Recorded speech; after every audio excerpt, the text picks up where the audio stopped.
ಪ್ರಶಾಂತ್, ನಾವು ತುಂಬ ಸಲ ಚರ್ಚೆ ಮಾಡ್ತೀವಿ, politics is a perception battle ಅಂತ. ದೃಷ್ಟಿಕೋನದ ಯುದ್ಧ ಇದು. ಹಗರಣ ಎಷ್ಟಾಗಿದೆ, ಅದರಲ್ಲಿ ಯಾರ ಪಾತ್ರ ಎಷ್ಟೆಷ್ಟಿತ್ತು, ಅದರ ಸತ್ಯಾಂಶಗಳೇನು ಅನ್ನೋದು ಒಂದು ತೂಕ ಆದರೆ, ಜನ ಇದನ್ನು ಹೆಂಗೆ ನೋಡಿದ್ರು, ಜನ ಹೆಂಗೆ ತಗೊಂಡ್ರು ಅನ್ನುವಂಥದ್ದು.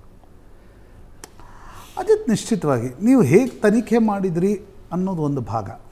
ಅಂದರೆ ಈಗ ಐವಾನ್ ಡಿಸೋಜಾ ಅವ್ರು ಸಮರ್ಥಿಸ್ಕೊಳ್ತಾ ಇದ್ರು, ಯಾವುದೇ ಪಾರ್ಟಿ ಈಗ BJP ಆ ಸ್ಥಾನದಲ್ಲಿದ್ದರು ಅವ್ರು ಸಮರ್ಥಿಸ್ಕೊಳ್ತಾರೆ. ಹೌದು. ಆದರೆ ಜನರಿಗೆ ಏನು ಅನಿಸುತ್ತೆ ಅನ್ನೋದು ಭಾಳ ಮುಖ್ಯ. Yes, that's because it's a democracy. ನನಗೆ ಅನ್ನಿಸುವ ಪ್ರಕಾರ ಅಜಿತ್, 135-136 ಸ್ಥಾನಗಳನ್ನು ಕೊಟ್ಟ ಕಾಂಗ್ರೆಸ್ ಒಂದು ವರ್ಷದ ಕಾಲ ಒಂದು ಕಾನ್ಫಿಡೆನ್ಸ್ನಲ್ಲಿತ್ತು. ಲೋಕಸಭಾ ಚುನಾವಣೆಯಲ್ಲಿ ಗೊತ್ತಾಯಿತು ಅದು ಓವರ್ ಕಾನ್ಫಿಡೆನ್ಸ್ ಅಂತ. ನಾವು ಗ್ಯಾರಂಟಿಗಳನ್ನು ಕೊಡ್ತಾ ಇದ್ದೀವಿ, ನಾವು 5 ಗ್ಯಾರಂಟಿ, ಬಟ್ ಆ ಗ್ಯಾರಂಟಿಗಳಿಂದ ನಿಮಗೆ ಮತಗಳಲ್ಲಿ ಬರೋಲ್ಲ ಅಂತ ಗೊತ್ತಾಯಿತು. ಈಗ ಈ ಭ್ರಷ್ಟಾಚಾರದ ಸಾಲು ಪ್ರಕರಣಗಳೇನಿವೆ, ಇವುಗಳಲ್ಲಿ ಒಂದು ಪರ್ಸೆಪ್ಷನ್, ನೀವು ಹೇಳಿದ ಆ ದೃಷ್ಟಿಕೋನದ ಯುದ್ಧದಲ್ಲಿ ಅಥವಾ ದೃಷ್ಟಿಕೋನದವನ್ನು ಸಂದರ್ಭದಲ್ಲಿ, ಯಾಕಂದರೆ ಸಿದ್ದರಾಮಯ್ಯನವರಿಂದ ತುಂಬ ನಿರೀಕ್ಷೆ ಇದೆ. Siddaramaiah is a upright politician ಅಂತಕ್ಕಂಥದ್ದು ಒಂದು ಪರ್ಸೆಪ್ಷನ್ ಇದೆ. ಆ ಸಂದರ್ಭದಲ್ಲಿ ಅವರು ಮುಖ್ಯಮಂತ್ರಿಗಳಾಗಿರ್ತಕ್ಕಂಥ ಕಾಲದಲ್ಲಿ ಈ ರೀತಿಯ ಶಾಬಿ ತನಿಖೆಗಳು ನಿಜಕ್ಕೂ ಆಶ್ಚರ್ಯವನ್ನು ಉಂಟು ಮಾಡ್ತವೆ. ಪಾಪ ಐವಾನ್ ಡಿಸೋಜಾ ಅಂತ ನನಗೆ ಆ ಕಾಂಗ್ರೆಸ್ ವಕ್ತಾರರ ಪರಿಸ್ಥಿತಿ ಕಳೆದ ಒಂದು ವಾರದಿಂದ ನನಗೆ ಅವ್ರ ಬಗ್ಗೆ ಅನುಕಂಪ ಇದೆ. ಯಾರೋ ಮಾಡಿದ್ದನ್ನು ಪಾಪ ಅವ್ರು ಬಂದು ಸಮರ್ಥನೆ ಮಾಡಿಕೊಳ್ಬೇಕು. ಆದರೆ ಈ ರೀತಿಯಾಗಿರ್ತಕ್ಕಂಥ ತನಿಖೆ ನೋಡಿ, BJP ಸರ್ಕಾರದ ಸಂದರ್ಭದಲ್ಲಿ BJP 1, BJP 2 ಈ ರೀತಿಯ ಅನೇಕ ಪ್ರಕರಣಗಳು ಬಂದವು. ಅದೇ ಕಾರಣದಿಂದ 23ರಲ್ಲಿ ಜನ ಅವ್ರಿಗೆ ಪಾಠ ಕಲಿಸಿದ್ರು. ಎರಡನೇ ಅಂಶ ಅಜಿತ್, ನೀವು 2011ರಲ್ಲಿ ಲೋಕಾಯುಕ್ತ ಸಂತೋಷ್ ಹೆಗಡೆ ರಿಪೋರ್ಟ್ ಬಂತು, ಸಂಜೆ 6:30 ಬಂತು. ರಾತ್ರಿ ನಿತಿನ್ ಗಡ್ಕರಿ ಕರೆದು ರಾಜೀನಾಮೆ ಕೊಡು ಅಂತ ಹೇಳಿದರು. ಯಡಿಯೂರಪ್ಪ ಅವರು ಕೊಡಲಿಲ್ಲ, 3 ದಿನ ಅಲ್ಲಿ ಇಲ್ಲಿ ಹೋದರು. ನಂತರ ಸದಾನಂದ ಗೌಡರು ಮುಖ್ಯಮಂತ್ರಿ ಆದರು. ಅದಾದಮೇಲೆ 2 ವರ್ಷ ಇಬ್ಬರು ಮುಖ್ಯಮಂತ್ರಿಗಳು ಬಂದರು, ನಿಮ್ಗೆ ಸರ್ಕಾರನೇ ನಡೆಯಲಿಲ್ಲ, ಆಡಳಿತ ಅನ್ನೋದೇ ಇರಲಿಲ್ಲ. ಆ ಭ್ರಷ್ಟಾಚಾರದ ಒಂದು ಪ್ರಕರಣ ನಿಮ್ಗೆ ಶುರು ಆಯ್ತಂದರೆ, ನಾವು ಸಂಜೆ UPA 2 ಬಗ್ಗೆ ಚರ್ಚೆ ಮಾಡಿದ್ವಿ. ಕಾಮನ್ವೆಲ್ತ್ ಹಗರಣ, ಕೋಲ್ಗೇಟ್ ಹಗರಣ, ಆ ಹಗರಣ, 2G ಹಗರಣ, ಒಂದಾದ್ರ ಮೇಲಂತ ಹಗರಣಗಳು ಬಂದು ಸರ್ಕಾರದ ಪಾಲಿಸಿಗಳು, ಯೋಜನೆಗಳು ಏನು ಚರ್ಚೆ ಆಗೋದಿಲ್ಲ, ಚರ್ಚೆ ಆಗೋದೆಲ್ಲ ಬರೀ ಹಗರಣಗಳೇ. ನಂತರ ನೀವು ಚರ್ಚೆ ಆಗೋದು ಹಗರಣಗಳೇ. ಆ ಕಾರಣದಿಂದ ನನಗನ್ನಿಸ್ತಾ ಇತ್ತು, ಮೂಡ ಇರಬಹುದು ಅಥವಾ ವಾಲ್ಮೀಕಿ ಪ್ರಕರಣ ಇರ್ಬೋದು, ಸರ್ಕಾರ ಒಂದು ಗಟ್ಟಿ ನಿರ್ಧಾರವನ್ನು ತೆಗೆದುಕೊಂಡು ತನಿಖೆಯನ್ನು ನಡೆಸಿದ್ದರೆ, ಈಗ ಸರ್ಕಾರ ಏನೇ ಸಮರ್ಥನೆ ಮಾಡಿಕೊಳ್ಬೋದು, ನಡೆಸಿದ್ದರೆ ಸರ್ಕಾರಕ್ಕೊಂದು ನೋಡ್ರಿ, ಯಾವುದೇ ಸರ್ಕಾರ ಇರಲಿ, ಈ ರಂಗೋಲಿ ಕೆಳಗಡೆ ನುಸುಳಿ ಭ್ರಷ್ಟಾಚಾರ ಮಾಡೋರು ಇದ್ದೇ. ಅದಕ್ಕೆ ನಾನು ಹೇಳಿದೆ, ಸಿದ್ದರಾಮಯ್ಯನವರ ಪಾತ್ರ ಇದೆಯೋ ಇಲ್ವೋ ತಕ್ಕಂಥದ್ದನ್ನು ವಿಪಕ್ಷಗಳು ಭಾಳ ಅದನ್ನು ಅತಿಶಯೋಕ್ತಿಯ ರೂಪದಲ್ಲಿ ಹೇಳ್ಬೋದು. ಆದರೆ ಸಿದ್ದರಾಮಯ್ಯನವರಿಂದ ನಿರೀಕ್ಷೆ ಇರೋದೇನು, ಸರಿಯಾದ ತನಿಖೆ ನಡೆಯುವಂತೆ ನೋಡ್ಕೊಳ್ತಕ್ಕಂಥ ಜವಾಬ್ದಾರಿ ಸಿದ್ದರಾಮಯ್ಯನವರು. ಆದರೆ ಅದಕ್ಕೆ ಬದಲಾಗಿ ಒಂದು ಸಿದ್ದರಾಮಯ್ಯನವರು ಸರ್ಕಾರವನ್ನು ಸಮರ್ಥನೆ ಮಾಡಿಕೊಳ್ಳಿ, ಆದರೆ ಉಪಮುಖ್ಯಮಂತ್ರಿಗಳು ಅಲ್ಲೇ ಕುಳಿತುಕೊಂಡು ಹೇಳ್ತಾರೆ, ನಾನು ಕರೆದು ಮಾತಾಡಿಸಿದೆ, ಅವ್ರು ಮಾಡಿಲ್ಲ ಅಂತಂದ. ಅಧಿಕಾರಿಗಳೇನೋ ಮಾಡಿಬಿಟ್ಟಿದ್ದಾರೆ, ಅಧಿಕಾರಿಗಳು ಮಾಡಿಬಿಟ್ಟಿದ್ದಾರೆ ಅಂತ. ಅಧಿಕಾರಿಗಳನ್ನು ಕರೆದು ಮಾತಾಡಿಸ್ಬೇಕು. ಅವರು ಉಪಮುಖ್ಯಮಂತ್ರಿಗಳು, ನಿಮ್ಮ ಕೆಳಗಡೆನೇ ಪೊಲೀಸ್ ಇಲಾಖೆ ಬರ್ತಕ್ಕಂಥದ್ದು. ಅಂದರೆ ನಾನು ಮುಖ್ಯಮಂತ್ರಿ, ಉಪಮುಖ್ಯಮಂತ್ರಿಗಳು ಸರ್ಕಾರದ ಮುಖ್ಯಸ್ಥರಾಗಿರ್ತಾರೆ. ನೀವು ಒಂದು ಹೇಳಿಕೆ ಕೊಟ್ಟರೆ ಬರೀ ನಿಮ್ಮ ಇಶಾರ, ಕಣ್ಣಿನ ಇಶಾರೆ ಮೇಲೆ ಪೊಲೀಸ್ ಅಧಿಕಾರಿಗಳು ಕೆಲಸ ಮಾಡ್ತಿರ್ತಾರೆ. And you are fixing agenda here by giving that statement. Agenda fix ಮಾಡ್ತಾ ಇದ್ದೀರಿ, ನೀವು ಹೈಪೋಥೆಸಿಸ್ ಕ್ರಿಯೇಟ್ ಮಾಡ್ತಾ ಇದ್ದೀರಿ.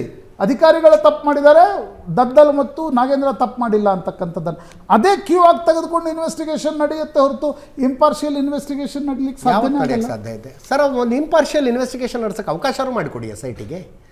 ಯಾಕೆ ದಿನ ಬೆಳಗಾದ್ರೆ ಮಿನಿಸ್ಟರ್ಗಳು ಬಂದು ಹೇಳಿಕೆ ಕೊಡಬೇಕು, ನಾಗೇಂದ್ರದ್ದೇನೋ ಪಾತ್ರ ಇಲ್ಲ, ದದ್ದಲ್ದೇನೋ ಪಾತ್ರ ಇಲ್ಲ ಅಂತ? ಹೇಳಿಕೆಗಳು ಬೇರೆ ಬೇರೆ ವಿಚಾರಗಳು, ತಾಂತ್ರಿಕವಾಗಿ ಆಚೆ ಈಚೆ ವಿಚಾರಗಳು ಇರಬಹುದಲ್ಲ ಸರ್. ತನಿಖೆ ಮಾಡ್ತಾ ಇರೋ ಅಧಿಕಾರಿಗೆ ಏನು ಅನ್ಸುತ್ತೆ ಹೇಳಿ? ಉಪಮುಖ್ಯಮಂತ್ರಿಗಳೇ ಹೇಳಿಬಿಟ್ಟಿದ್ದಾರೆ ಇವ್ರ ಪಾತ್ರ ಇಲ್ಲ ಅಂತ.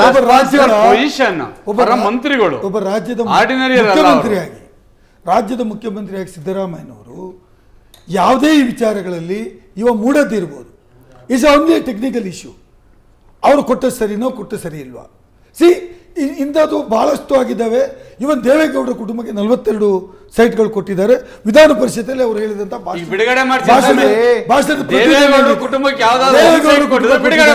ಕುಮಾರಸ್ವಾಮಿ ಸರ್ ಪೊಲಿಟಿಕಲ್ ಸ್ಟೇಟ್ಮೆಂಟ್ಸ್ ಗಳನ್ನ ಫ್ಲೋರ್ ಆಫ್ ದಿ ಹೌಸ್ ಇದು- ಕೊಡ್ತಾರೆ. ಇದು- that is not the evidence. ಇದು house ಇದೆ.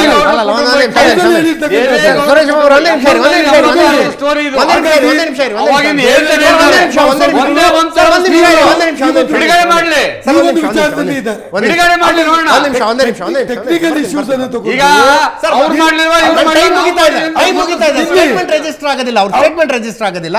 ಐವಾನ್ ಡಿಸೋಜ ಅವರ ಒಬ್ಬ ರಾಜಕಾರಣಿ ನನ್ನ ಜೊತೆಗೆ ಮಾತಾಡ್ತಾ ಇದ್ರು.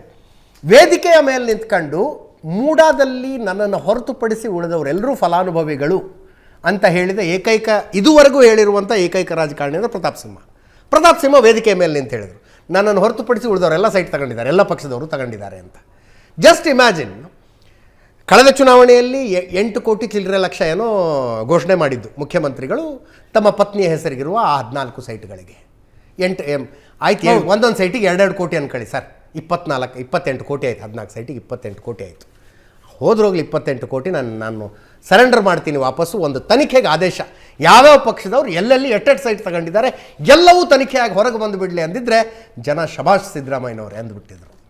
ಶಬಾಷ್ ಸಿದ್ದರಾಮಯ್ಯನವರೇ. Ajit You are right. You are not giving a correct. ಅದು ಅವ್ರ ಬಾಯಿ ಒಂದು ನಿಮಿಷ. ಈಗ ಸಿದ್ದರಾಮಯ್ಯನವರಿಗೆ ಕೊಟ್ಟಿರ್ತಕ್ಕಂಥದ್ದು ಇಲ್ಲಿಗಲ್ ಆದ್ರೆ ನೀವು ಹೇಳಿ ಸರಿ ಇದೆ.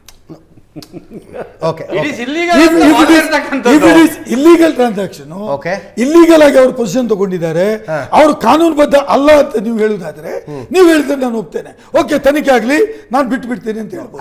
ಆದ್ರೆ ಯಾವ ಕಾನೂನು ಅಡಿಯಲ್ಲಿ ಕೊಟ್ಟಿದ್ದಾರೆ ಅದಕ್ಕೆ ನೀವು ಹೇಳುವಂತದ್ದು correct. I oppose decision. Yes, ಸಿದ್ದರಾಮಯ್ಯನವರ ಪತ್ನಿಗೆ ಕುಂಕುಮದ ರೂಪದಲ್ಲಿ 3 ಎಕರೆ ಚಿಲ್ಲರೆ ಗುಂಟೆ ಜಮೀನು ಬಂತು.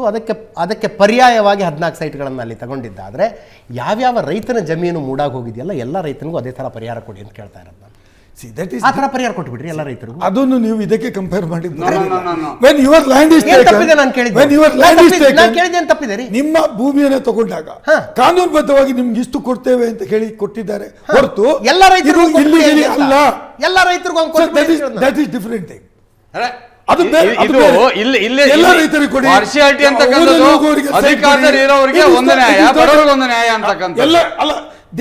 ದೇವೇಗೌಡರಿಗೆ ಹೇಳಿದ್ದಾರೆ ಒಂದೇ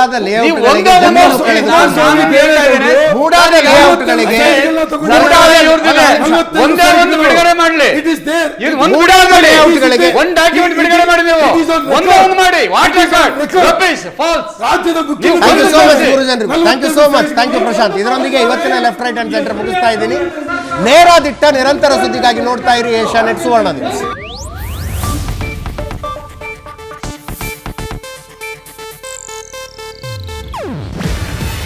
ಇದು ಏಷ್ಯಾನೆಟ್ ನ್ಯೂಸ್ ನೆಟ್ವರ್ಕ್ ಪ್ರಸ್ತುತಿ. ನೀವು ನೋಡ್ತಿದ್ದೀರಾ ಏಷ್ಯಾನೆಟ್ ಸುವರ್ಣ ನ್ಯೂಸ್.